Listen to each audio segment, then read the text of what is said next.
Le but de Robert Lewandowski est-il valable? Est-il hors-jeu? N'est-il pas hors-jeu? Est-ce que le FC Barcelone est en train de redevenir le FC Barcelone de l'ancien temps, c'est-à-dire l'équipe mauvaise que nous connaissions? Est-ce que c'est la faute d'Hansi Flick? Est-ce que si Lamine Yamal avait été là, est-ce qu'on aurait quand même perdu ce match? Autant de questions qu'il faut se poser. Eh bien, vous, les supporters du FC Barcelone, ne soyez pas ingrats. Vous, les supporters de Barcelone, ne commencez pas à tirer au boulet rouge et aussi sur Hansi Flick. Le championnat, c'est un championnat très long. On ne peut pas gagner tous les matchs. Il y a des matchs pour lesquels on sera forcément moins bon que nous l'avions été lors des matchs précédents. Mais il y a beaucoup de choses à analyser lors de ce match et je vais vous expliquer tout ça après ceci. Salut à tous, bienvenue dans cette nouvelle vidéo. Je vais vous parler à la fois du match qui s'est déroulé entre le FC Barcelone et la Real Sociedad. Nous avions perdu ce match sur un score de 0-1 en faveur de la Real Sociedad après un fait de jeu, c'est-à-dire un premier but qui avait été marqué par Robert Lewandowski, but annulé pour un hors-jeu. On va déjà parler du problème du hors-jeu. Je l'ai déjà dit lors de mes précédentes vidéos, il n'y a pas de demi hors-jeu. Il n'y a pas de hors-jeu pour un cheveu, il n'y a pas de hors-jeu pour 1 millimètre, il n'y a pas de hors-jeu pour 2 millimètres. Il faut arrêter avec cela, ça m'énerve. Soit on décide de modifier le règlement du hors-jeu ou on décide de le garder. Si on décide de garder le règlement du hors-jeu, on ne peut pas après venir se plaindre que notre but est refusé pour 1 millimètre de hors-jeu. Mais là, c'est quand il y a hors-jeu. OK?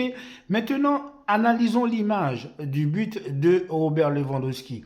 Sur les images qui ont été montrées, on a très bien vu que le pied qui avait été mentionné, en tout cas jusqu'à preuve du contraire, ce n'est pas le pied de Robert Lewandowski. Si ce n'est pas le pied de Robert Lewandowski, le but était valable.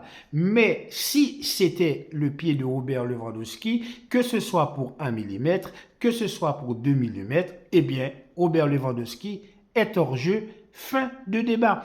Nous, les supporters du FC Barcelone, nous ne pouvons pas être contents lorsqu'on annule un but en notre faveur sous prétexte que le joueur de l'équipe adverse est hors jeu.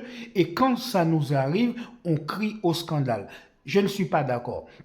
Si le pied est vraiment le pied de Robert Lewandowski, il est hors jeu. Si ce n'est pas son pied, là, ça pose un problème. Dans ce cas, le but est valable. Nous allons maintenant revenir sur le match qu'a proposé le FC Barcelone. Eh bien, contrairement à certaines personnes, eh bien, moi, supporter du FC Barcelone, je ne suis pas du tout mécontent du match qu'a livré le FC Barcelone. Ce n'est pas comme si on avait perdu le match sur un score de 4-0, de 3-0, de 2-0, etc. Vous allez me dire, c'est un match pendant lequel le FC Barcelone n'a pas fait ne serait-ce qu'un seul tir cadré. Mais il y a une raison à cela. Il y a une raison à cela. C'est la raison. La raison est que la Real Sociedad a développé un football qui nous a posé pas mal de difficultés. Tantôt, ils se sont mis à jouer bloc bas, ce qui nous empêche effectivement de pouvoir nous approcher de leurs 25 mètres pour déclencher un tir. Nous sommes obligés parfois de tirer un petit peu de loin et ça a été très difficile. Et lorsqu'on déclenche un tir, eh bien, le tir est contré par un pied, par les fesses ou par le torse d'un joueur de l'équipe de la Real Sociedad. Notamment un magnifique tir de Pedri qui aurait dû normalement terminer au fond du filet. Eh bien, ce tir a été contré. C'est l'une des raisons pour lesquelles on n'a pas eu de succès lors de nos tirs. Mais ce n'est pas le seul. On va revenir déjà sur notre ligne défensive. On le sait bien, c'est toujours avec Inigo Martinez et Kourbassi, ainsi que Koundé et Baldé. Sur son côté droit, j'ai trouvé que le match de Baldé a été en tout cas un match complet. Il a fait ce qu'il fallait. Il a fait il a défendu comme il doit défendre et notamment il a dédoublé, il a essayé de piquer au centre, de faire des centres. Mais c'est vrai que aujourd'hui, je peux vous assurer que lors de ce match, eh bien, les joueurs de l'équipe du FC Barcelone, l'ensemble des joueurs n'ont pas su donner le maximum d'eux-mêmes pour pouvoir gagner ce match.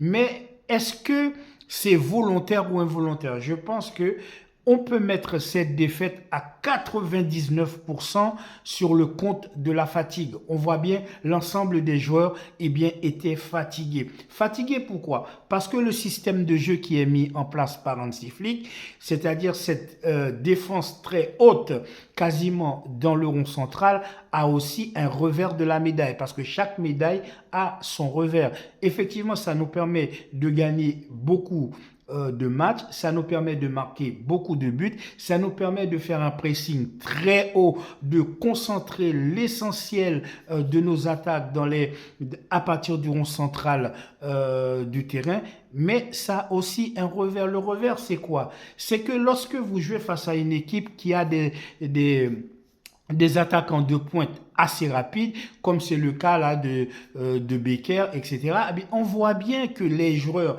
les défenseurs, ils sont obligés de parcourir plus de terrain pour revenir et ainsi défendre. Donc, lorsque vous faites ces courses aller et retour plusieurs fois pendant le match, eh bien, vous finissez par vous fatiguer. Et c'est le mérite de la Real Sociedad d'avoir proposé un jeu à la fois très agressif sur les porteurs de balles.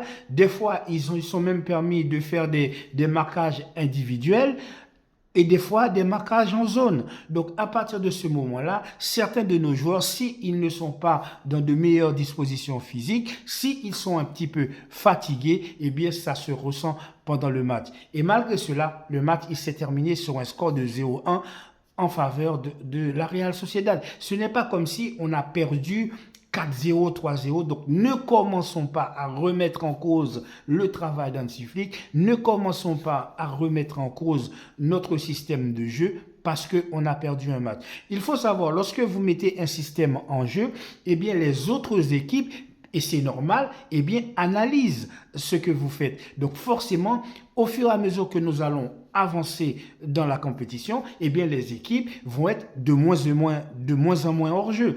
Et c'est tout à fait normal. C'est ça les joueurs professionnels. Donc les équipes vont mettre des choses en place qui vont gêner, qui vont empêcher leur jeu.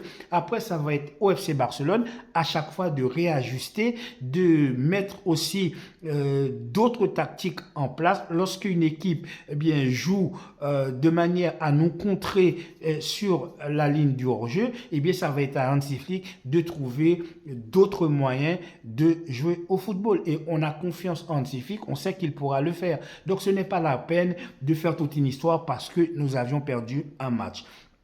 On en a perdu un. J'en suis sûr qu'on en perdra d'autres matchs. Ce qu'il est important de souligner, c'est surtout que FC Barcelone doit continuer à jouer son football, à proposer un football agréable et surtout à marquer de buts. Le match, par exemple, de Jules Koundé, ce n'est pas un match totalement dégueulasse. Jules Koundé n'a pas proposé ce qu'il propose d'habitude lors de ses matchs précédents, mais il n'a pas été mauvais. Il a tenté des choses, il a fait des choses et son match a été tout à fait un match acceptable. C'est vrai qu'il n'a pas eu l'apport qu'il a eu et la complicité qu'il a d'habitude avec Lamine Yamal parce que celui-ci était dans les tribunes pour surcharge musculaire et à ce moment-là, c'était Fermín López qui avait remplacé Lamine Yamal sur le flanc droit. Or, on connaît le jeu de Fermín López, surtout les derniers matchs qu'a joué Fermín López, on sait bien que Fermín López ne propose pas la même chose que Lamine Yamal. Lamine Yamal, c'est un joueur qui est capable d'éliminer en 1 contre 1. Il a aussi une vision dans le jeu qui lui permet de donner des passes décisives, que ce soit à Robert Lewandowski ou que ce soit à Rafinha, ce que Fermín López n'a pas dans sa palette de jeu. Fermín López, c'est un joueur à vocation un petit peu plus défensif que peut l'être un Lamine Yamal. Donc forcément, la complicité entre Jules Koundé et Fermín López ne peut pas être le même entre Koundé et Lamine Yamal. Au milieu de terrain, le match de Jong, j'ai trouvé, était un peu meilleur que son match qu'il a joué précédemment. La dernière fois, il était un petit peu amorphe parce qu'il était très bas. Et cette fois-ci, eh bien, on voit que le jeu de Jong a été meilleur parce que son jeu portait un peu plus vers l'avant. Non seulement il était là comme deuxième rideau pour défendre, mais aussi il était là lorsque le FC Barcelone avait besoin de se projeter vers l'avant avec l'apport de Pedri qui était un petit peu plus en avant. Ça permettait également au FC Barcelone de trouver des brèches dans la défense de la Real Sociedad. Parce que même si De Jong a pu terminer une grande partie du match, on voit bien que sur ses appuis, il n'était pas à l'aise et De Jong était plus ou moins blessé. Or, la rentrée de Olmo, qui d'habitude apporte un sang nouveau à l'équipe du FC Barcelone, eh bien la rentrée d'Olmo n'a pas été très bonne parce que tout simplement, je pense que Olmo aussi, d'ailleurs, il était mentionné qu'il n'était pas blessé, mais pas très bien. L'apport d'Olmo lors de ce match n'a pas été exceptionnel. Il a fait de mauvais choix et il a perdu pas mal de ballons. Et surtout, lorsqu'il a eu à faire des passes où des joueurs étaient plus ou moins démarqués, ce qui était très rare lors de ce match, eh bien, à chaque fois, il faisait le mauvais choix. Le match de Rafinha non plus n'a pas été un match, je dirais, mauvais, dégueulasse, sale, etc. Mais Rafinha n'a pas été aussi bon qu'il a l'habitude de l'être. Et ça, c'est à mettre sur le compte de la fatigue. On ne peut pas être bon toute l'année, ce n'est pas possible. Donc, le FC Barcelone aussi, comme tous les autres équipes, eh bien, perdra des matchs et continuera également à en gagner. Le match de Rafinha, on ne peut pas lui reprocher de ne pas avoir fait le boulot. On connaît le travail de Rafinha sur le repli défensif. On connaît les appels de Rafinha. On connaît la ténacité et la vivacité et la technicité de Rafinha. Il a essayé à droite, tantôt il a essayé également à gauche. Il a fait aussi quelques tentatives au centre, etc. Il faut dire que ce match, ce n'était pas un match exceptionnel pour nous dans le sens où nous n'étions pas dans un grand jour. Si nous revenons par exemple dans le match qu'a joué le Real Madrid, qu'il a gagné 4-0, eh bien, ils ont eu quand même 3 joueurs blessés. Si moi j'étais à la place de Real Madrid, j'aurais préféré à la limite perdre ce match 4-0 et conserver les 3 joueurs, Militao, etc. Donc, effectivement, arrivé à un certain moment, il y a certains choix qu'il faut faire. Je ne dis pas le FC Barcelone doit choisir de perdre, mais il faut savoir perdre avec honneur et ça a été le cas. Ce n'est pas comme si on s'est fait marcher dessus par la Real Sociedad. La Real Sociedad a sorti un gros match, effectivement, ils nous ont bien pressés, ils ont profiter de notre ligne de hors-jeu et aussi de la fatigue accumulée pour mettre en place avec des joueurs très rapides. D'ailleurs, on l'a vu, lorsqu'ils ont décidé de faire des changements, ils ont fait 4 changements d'un coup et ils ont rentré quand même des joueurs rapides et pendant tout le match, ils ont continué effectivement de nous presser même des fois très haut, d'empêcher les remontées de balles et empêcher le FC Barcelone de mettre en place son jeu. Effectivement, si le but de Robert Lewandowski dès la 15e minute avait été bon ou accepté par la VAR, eh bien, ça aurait été un autre match. Mais là, le fait qu'ils ont un but d'avance, eh bien, ça leur a permis effectivement de continuer à nous presser, à nous coller, à nous mettre la pression et nous empêcher effectivement de développer notre jeu. En tout cas, bravo à eux, félicitations à eux. Ils ont gagné leur match et c'est amplement mérité. Je refuse de dire qu'ils ont gagné parce que notre but a été refusé sur hors-jeu. Je vous signale quand même, il y a presque 14 ou 15 buts qui ont été refusés pour d'autres équipes, justement pour le hors-jeu provoqué par le FC Barcelone. Cette fois-ci, je refuse qu'on dise qu'on a perdu le match parce que c'est le hors-jeu. On a perdu le match parce que tout simplement, nous étions moins bien. Parce que la preuve, on a terminé le match sans avoir cadré un seul tir et leur gardien n'a rien eu à faire. Coup de chapeau également pour notre gardien Iñaki Peña qui devient de plus en plus meilleur qu'il ne l'a été. Et grâce à lui, on n'a pas encaissé d'autres buts parce que justement, on aurait pu encaisser d'autres buts. Ça aurait pu très bien terminer à 2-0, même voire 3-0 pour la Real Sociedad. De la même manière que le Fermín López aurait pu très bien égalisé, mais malheureusement, il n'a pas cadré son tir. C'est là qu'on voit que il faut avoir la lucidité lorsqu'on est dans les 25 mètres. Il faut être chirurgical. C'est ce qui a permis au FC Barcelone d'avoir gagné les matchs précédents. Eh bien, ne nous prenons pas la tête. C'est un match comme un autre. On a perdu 3 points, c'est pas grave. On a quand même 3 points d'avance sur le Real Madrid. Eh bien, il n'y a pas de problème. On va continuer.